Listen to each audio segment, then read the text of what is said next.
Hi, hey y'all, hi, what is up? What's up, y'all?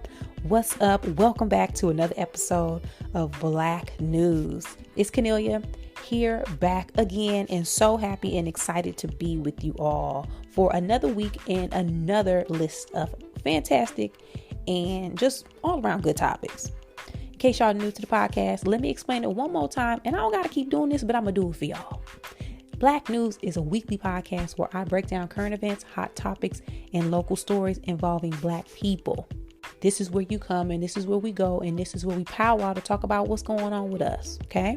So continue to congregate, continue to spread the word, and continue to pass the tid about Black News to all your friends and family, and continue to support. We out here. All right, first things first. Technically, I don't need to do first things first. Y'all been killing it with the likes and the subscriptions. Okay. Y'all been liking and subscribing on all apps where podcasts can be heard. So thank you. But in case you have not, we are all across the board. Spotify, Apple, Google, you name it, we own it. So continue to do that. Continue to spread the word. Continue to tell your friends. And just, keep being you, guys. Keep being wonderful. And thank you for the continued support.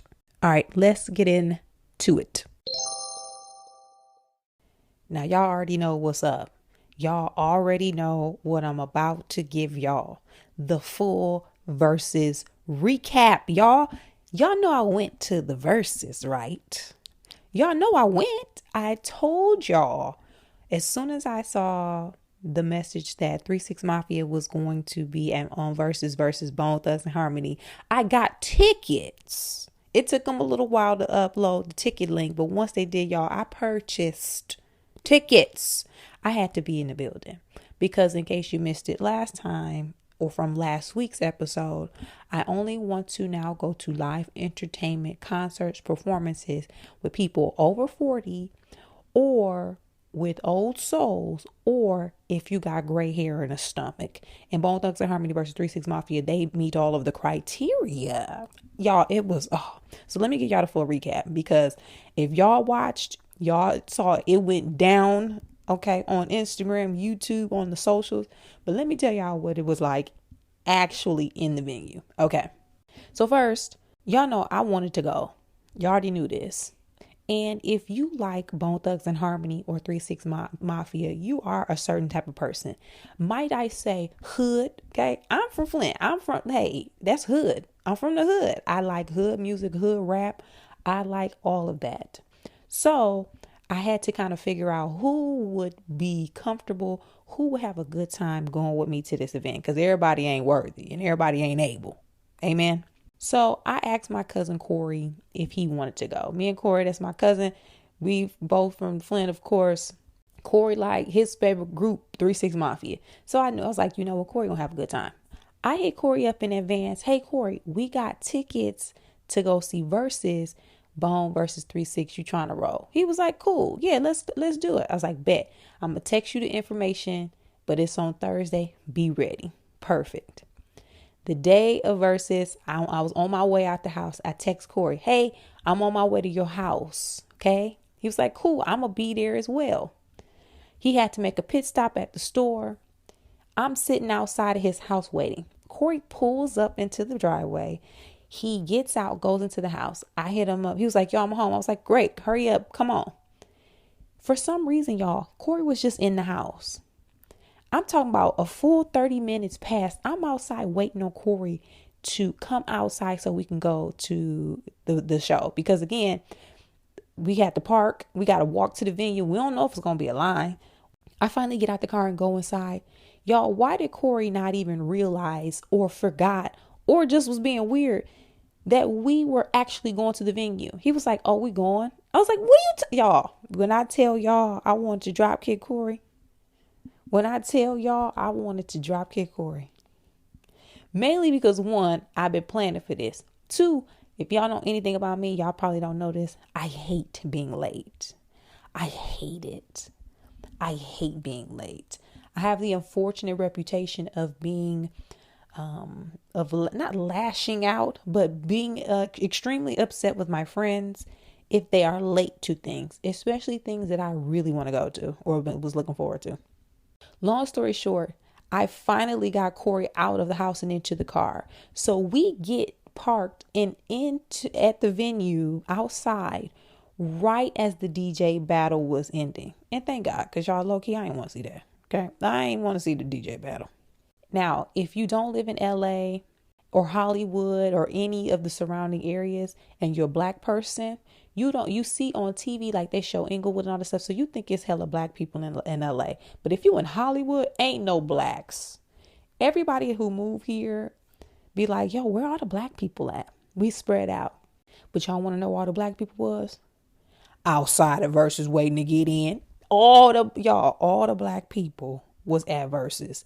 You talking about LA native transplant, the hood transplants, the ones from the South, Midwest, they were all in the building.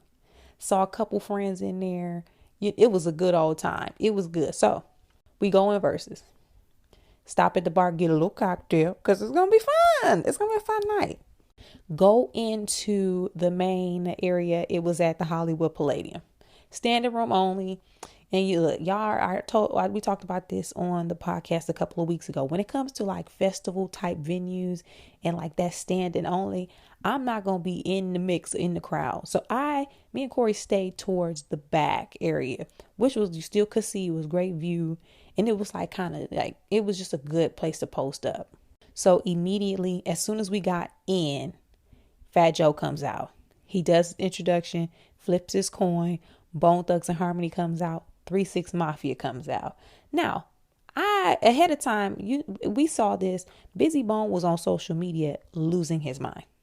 I'm talking about I headed into that like, oh, somebody gonna fight. And by somebody, I'm thinking Busy Bone, because he was wilding out literally on Instagram for a week, maybe longer. So I was already thinking like, okay, it's probably gonna go down. But the rest of the crews were decent, right? 3-6 Mafia, they was decent. Gangsta Boo was popping off at the mouth, which is fine. Then Lazy Bone, who was the MVP of Versus, because he kept all of this together, he was real friendly. Everybody was cool. Flesh, Wish, they was all chopping it up. Busy, on the other hand, had an attitude. They start Versus. Y'all, I'm telling you, like, being in there, when you watch it on Instagram, it's fun. But being in there in that energy, it's just something totally different, y'all. I'm talking about the time of my life. It was a blast. I had a blast. They going back and forth. Then the fight happened. They were performing, going back and forth. And Busy Bone, let me read the specific quote from Busy Bone. I'm going to be cussing. So put your earmuffs on if you don't want to hear it. Busy said, "You ugly motherfuckers ain't finna be mocking me while I'm on motherfucking stage." Y'all, when he said that, I was like, well, here we go. I immediately get tense. Then Juicy J responds with, "Suck my dick, bitch." And he played a song, and then they tried to keep going. Busy threw the drink at them, and then a scuffle ensued. Each crew rushed to the middle of the stage. No blows were thrown. Nobody was actually fighting. Gangsta Boo was still on the mic talking, popping off, but it was no real hands thrown. So at that point, I'm looking around like, oh shoot, it's time to go. All right, y'all, it's been real. Immediately flashing before my eyes was the money I spent on tickets, the amount of time that I prepped for this because I was excited, the disappointment, all of that was going through me on top of, oh shoot, somebody about to start shooting. Let's go. Again, growing up, going to hood clubs, hood parties, being in actual shootouts in venues with shootouts, I'm traumatized. So immediately Corey and I was like, all right, we turn around and start walking out. Y'all, nobody was walking out. Nobody was leaving the venue.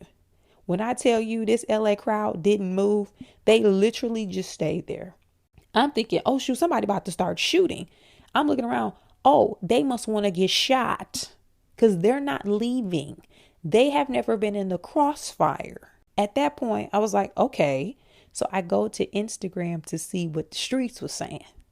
I see that they put up that little commercial, like technical difficulties. So behind the scenes in the venue, it wasn't nothing more than that little scuffle. It just took some time for them to get the extra people off the stage and them to break up like the crowds. Because of course, at that moment, all of the crews were, packed on stage. So the technical difficulties was just them getting everybody clear. Once they got everybody clear, Busy Bone clearly got moved to the back.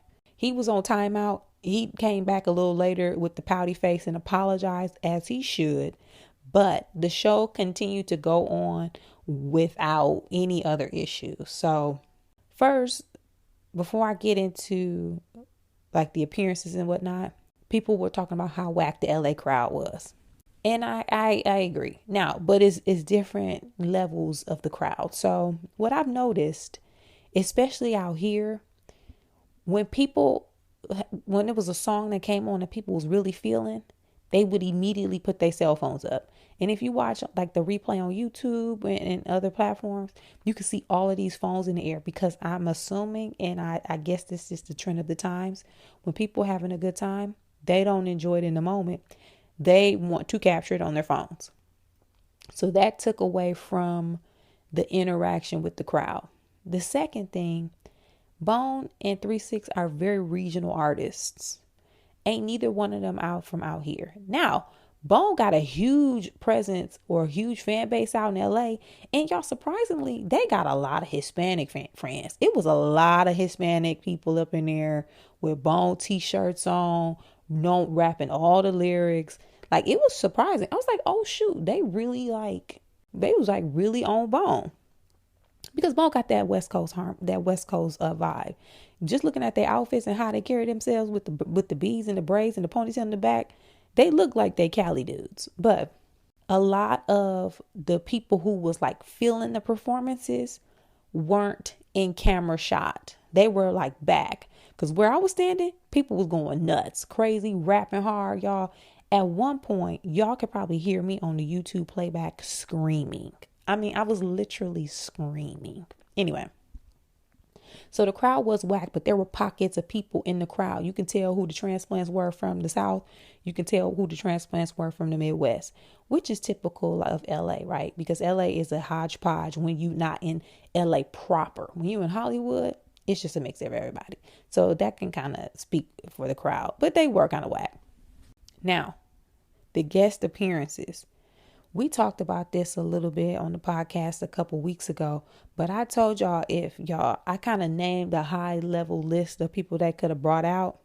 Y'all, they was bringing people out. I about passed out 4 times. So at one point, Lil Flip came out.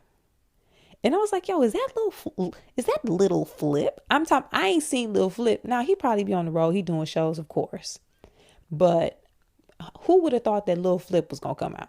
Lil Flip came out. Bone bought Chameleonaire out.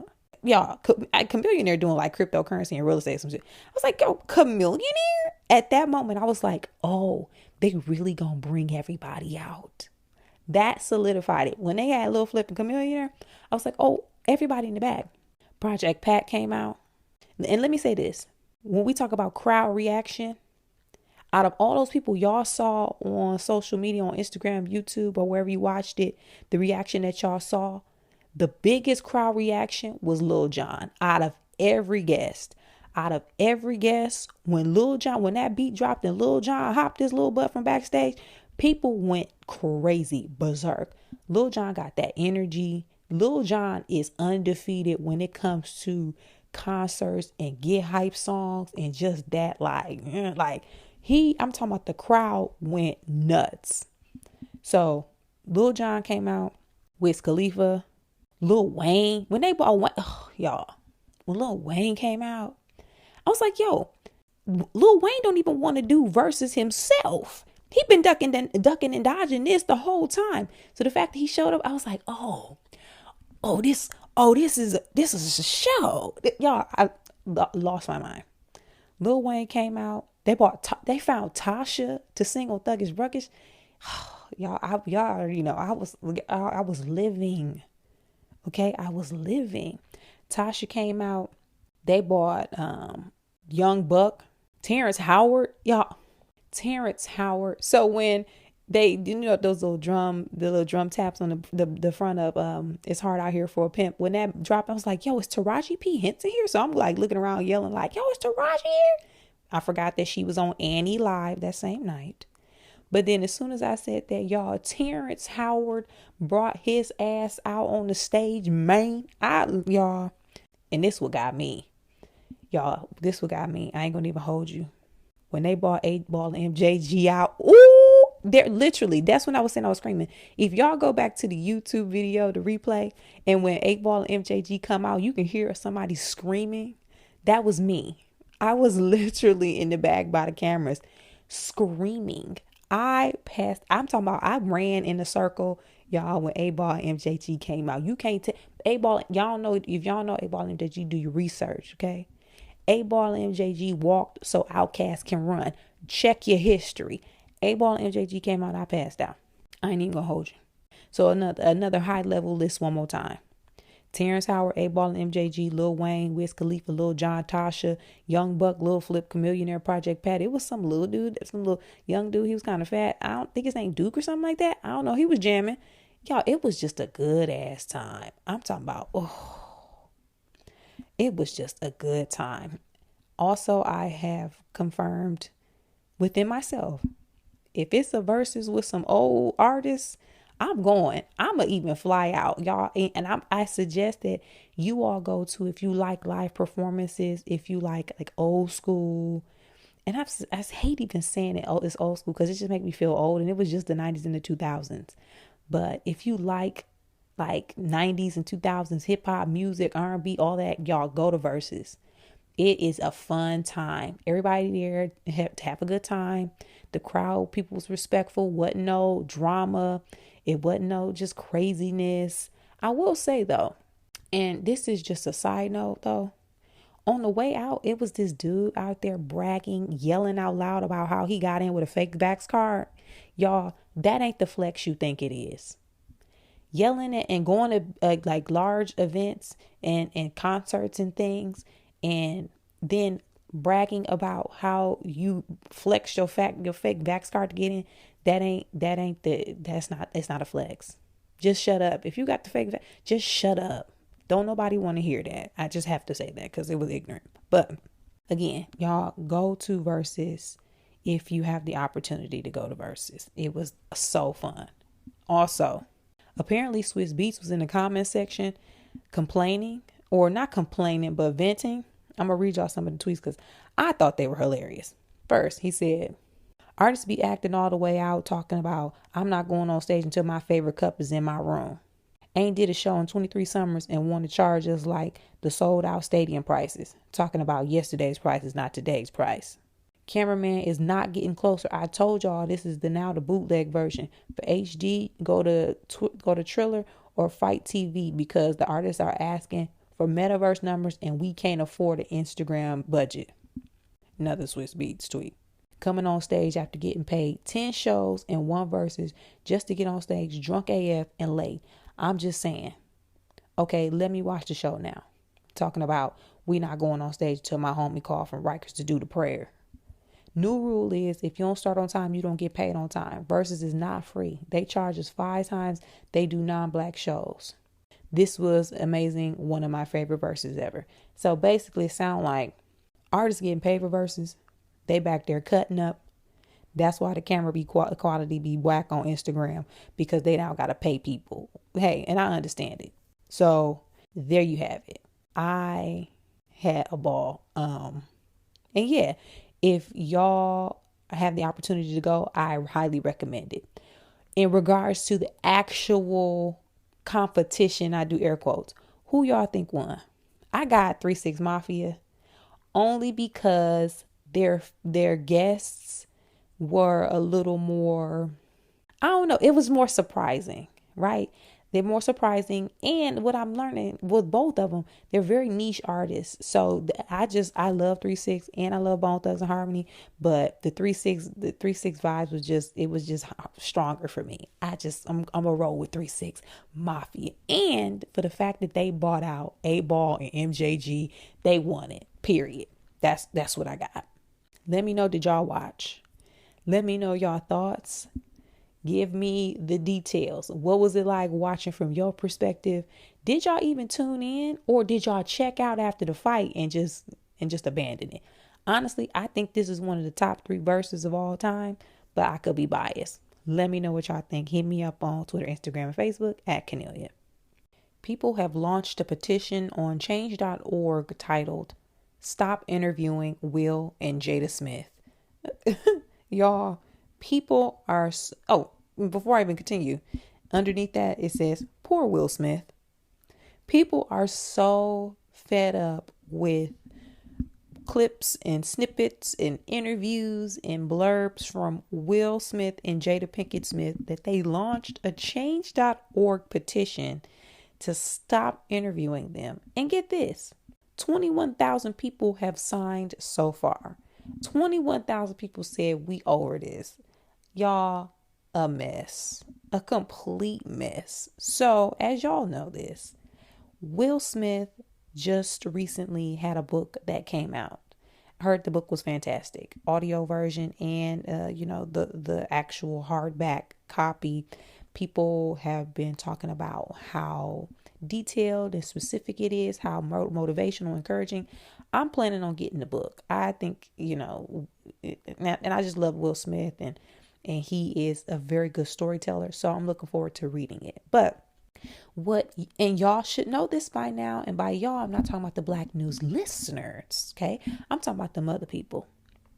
Y'all should know, in order to get traction on your article, to get clicks, people will pick the most salacious piece of information out of an article, a book, a story, an interview, and they will take that and run with it. So apparently, as we've been seeing, a lot of the conversation surrounding Will's book have been snippets about their sex life, their love life, anything around that. One recently was going around talking about how Will was saying he was having so much sex he would throw up after, or I think he said before or after he had an orgasm. They just pulling out stuff. They ain't pulling out none of the motivational stuff. They pulling out the craziest stuff out this book. But again, that's how you get clicks. Jada Pinkett Smith, on the other hand, she has Red Table Talk. She has a talk show with her mother and her daughter, with Gammy and Willow. You cannot have a talk show that calls people to the table and asks them to talk about the most darkest, the most intimate details of their life and not share your own. You cannot do that. Let's look at Oprah. Not to say that Jada Pinkett Smith and Red Table Talk is like Oprah, but if we're talking about the structure and the history of talk shows, the thing that got us so connected with Oprah is, yes, she related to everyday people's stories, but Oprah was always willing to tell us her story about her growing up, her sexual assault as a child, her living with her father, her college years, her experience being a Black woman on TV. Oprah gonna tell you about Oprah. So I'm not sure what the shock is when Jada Pinkett Smith is telling us about Jada Pinkett Smith, whatever the case may be.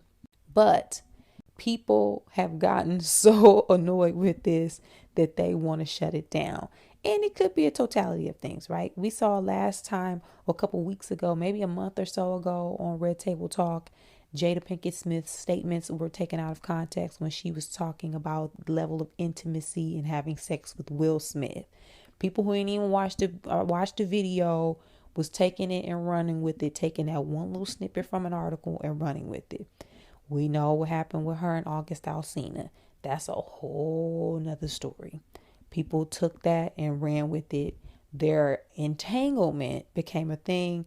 Y'all saw Will at the red table with the bloodshot eye. Thought that poor man was battered and bruised. When he actually said out of his own mouth, he was just tired. They shot that at like midnight. So he was tired and they were traveling the next day. But again, people have romanticized Will Smith. So I can understand how in some cases hearing all of these things and reading these stories and hearing this other side of them, it's uncomfortable for them because it makes you or forces you to actually have to look at Will Smith as a regular man versus this mythical creature that he himself said that he created. All that to say, the petition, while it is an actual petition, I know it's just funny and it's a joke, and some people who sign it aren't that serious. But the fact that we're not understanding why they're now doing interviews and speaking out and talking, y'all, enough. Come on, let's put two and two together. Okay, let's put two and two together. Also, I would love for us to do additional research behind the stuff that we read about them in the interviews. God, we just understand news outlets and bloggers and things will take a little small piece, the most salacious piece of information, and run with it. And it's our responsibility to do more research. Also, two things can be true at the same time. We can also, and by we ain't talking about me, we can also be sick of Will Smith and Jada Pinkett Smith doing interviews. I get it. With that said, I'm not signing the petition. I'm not signing the petition. And I'm going to go see King Richard. So I'm all for the Pinkett Smiths, the Smiths, and that family. What do y'all think about it? Are y'all sick of them? Are you sick of the SHIT? Are you going to sign this petition? Do you have a particular opinion about the types of things that they're sharing? Do you feel like you would do more or be better served with the more motivational aspects of their relationship and their stories? Or do you want to get down to the meat and the juice of each of their lives and be looped in with that? Let me know. Hit me up, Twitter, Instagram, Facebook, and chime in. Let's get into honorable mention. Black Twitter, and in this case, Black Twitter and Black Facebook, were up in arms because of a picture that was posted from a parent. And in the picture was a young Black boy playing with a kitchen set, one of those toy kitchen sets, posted that. And then people started responding saying that young boys shouldn't be playing with that. There was some homophobic rhetoric going back and forth about what boys should and should not be doing, yada, yada, yada. It sparked a huge, debate. People chimed in. Cardi B even chimed in. It was like that. But I just want to say, y'all, one, kids are kids. One of the things that is important for children to be able to do is to use their imagination. Kids just want to have a good time and they just want to mess with stuff. They just want to play with stuff. A lot of times when kids be wanting kitchen sets and things, it ain't got nothing to do with them like wanting to be like girls, or they just want to play. Kids just want to have a good time.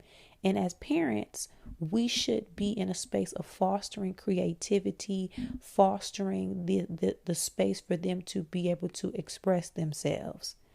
If that means your son asks for a kitchen set or your daughter asks for a tool set, get them the kitchen set or the tool set, y'all. We got to stop this thing where we try to put stuff onto children that's not even on them. And keep in mind, the cooking and food industry is a male-dominated industry. It's male-dominated. Turn on the Food Network right now and you're going to see some dudes. Turn it on. You see some dudes. The top Food Network star right now, Guy Fieri, he making more than all of them. And guess what? Guy is a dude. Cut this out. If your child want a kitchen set, and side note, y'all, the kitchen set, y'all, that's fancy. Back in the day, our kitchen set was wood grain. This little kid got a stainless steel kitchen set, girl. It had a backlight. It had a backsplash. It had the underlight. Y'all know we use that as a nightlight. It had that in the refrigerator, microwave. I'm talking about this. It's a jazzy set. People was even online saying that's the backlash. People just mad that his kitchen set looked better than their actual kitchen. They out here with the white refrigerator complaining about this. But I just want to ask us, why do we feel like something like that should be deemed wrong for a child. I just don't understand it. Maybe I'm missing something. I can go on and deeper into this, but I just don't feel like, I just don't have the time. And I don't have children, so I don't know what it's like to be raising a child, but I do know what it's like to be a young child with gifts and talent and creativity inside of me and wanting outlets and ways to explore them. And I know what it's like to not have people around you who knows how to help you foster and bring those out. That can be very difficult for children and for someone who just wants to, explore different ideas. Kitchen set, and maybe he want to be a chef. Maybe he just like throwing and chopping and throwing, taking stuff out the drawers. I saw one lady online who said she bought her son a kitchen set because he was trying to, in air quotes, help them while they were cooking, and he would just take all the stuff out the drawer. So she got tired of him throwing stuff all over the floor. So she got him his own kitchen set. And guess what? Now he throw the play stuff all over the floor. It ain't that deep, y'all. It ain't that deep. Sometimes kids just want kitchen sets and things just so they can throw it around and play with it. Y'all, we gotta, whatever. I'm not gonna go in. I can't. Y'all get the point. We just need to do better. We need to do better. And like I said before, if I'm missing something, please let me know. If it's a blind spot, I would love to know, but I don't think there is, and I don't think I am missing nothing, but I am open to hearing and discussing. Hit me up on social media at Kennelia. Let me know your thoughts. And do your sons got a kitchen set? How about that? Let me know, do your sons got a kitchen set? And is it stainless steel? I'd also like to add that cooking is a life skill. Cooking is a dang life skill. When did cooking become sexualized or gender-based? Yes, we know it's because of the patriarchy, and back in the day, it was quote unquote a woman's job to be in the kitchen. But at the end of the day, cooking is a life skill. So y'all telling me that boys and men shouldn't know how to cook? Y'all gonna starve to death? Y'all just gonna starve. Cooking is girly, so you gonna die of hunger? Get out of here. Y'all, I can't. That's it for this week's episode of Black News, y'all. Thank you again for supporting the podcast and continuing to spread the word, telling all your friends and family, and liking and subscribing. I appreciate it. We are growing. We are getting bigger and stronger in numbers. So I am so thankful for you all. And I ask that you please continue to do that. And when I say like and subscribe, especially on Apple Podcasts, be sure to hit that 5 stars, leave a comment. People read those. They get the feedback. They're like, you know what? That sounds good. Let me hear what she got to say. That's what we want, and continue to do so. Hit me up on social media if you guys have topic suggestions. I'm at Kennelia on Twitter, Instagram, and Facebook. That's at Kennelia, like Kenny and Ophelia. I say this every week, and I'm going to say it again. I got shows, y'all. I'll be out here on the weekends kicking it on stage. Check my website or check my social media, specifically Instagram, to get show dates and ticket information. Especially if you come flying into town, maybe y'all here on vacation, definitely come to a show. It's going to be a good time. And as always, thank you guys so much for listening to Black News and supporting the podcast. Make sure you guys go out here and have a fantastic week. Continue to kill it, doing what you're doing. And I will see you back here next week, same time, same place. Bye.